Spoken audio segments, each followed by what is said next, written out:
สวัสดีค่ะสิริต้าเจนเซนนะคะลิต้าก็ขออวยพรให้น้องเบิร์ดกับน้องมีนะคะมีความสุขมากๆนะคะรักกันตลอดชีวิตเลยค่ะแล้วก็ขอให้มีลูกที่น่ารัก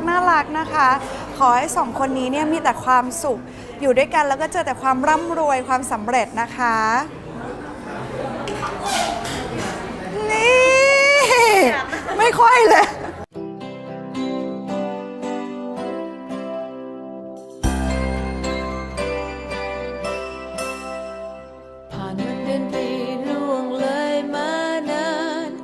ผ่านเดือนตะวันสายลมสายน้ำฉันยังไม่คุ้นเค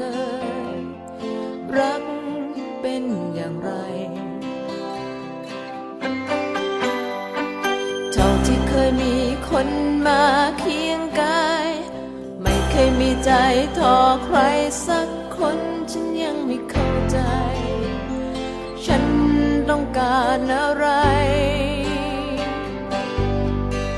แต่ถึงวันนี้ฉันรู้ฉันเข้าใจได้ดีแท้จริงความรักคือมีกันและกันจงผูกพันเชื่อใจมีความเข้าใจห่วงใย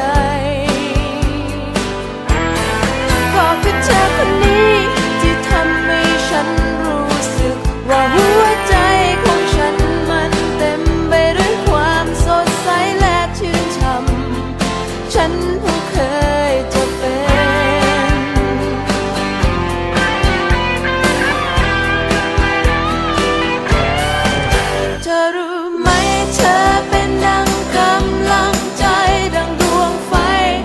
ฉันมองเห็น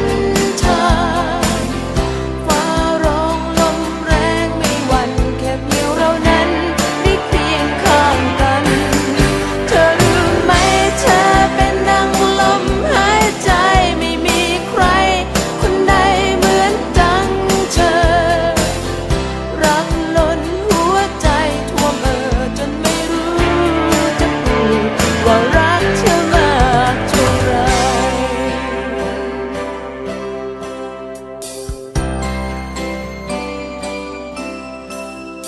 จะเก็บเป็นเวลาที่เรามีกันเก็บเดือนตะวันสายลมสายน้ำที่ดูช่างงดงามไว้ลึกสุดใจจะคอยดูแลผูกพันฝันเราจะคอยเป็นเงายามเธอเศร้าใจไม่เหินไม่ห่างไกลรักเธอหมดใจและถึงวันนี้ฉันรู้ฉันเข้าใจได้ดีแท้จริงความรักคือมีกันและกันจงผูกพันเชื่อใจ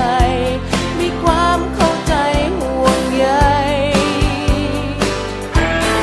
ก็คือเธอคนนี้ที่ทำให้ฉันรู้สึกว่าหัวใจของฉันมันเต็มไปด้วยความสดใสและชื่นช่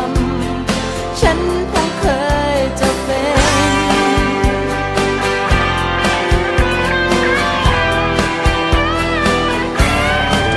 เธอรู้ไหมเธอเป็นดังกำลังใจดังดวงไฟให้ฉัน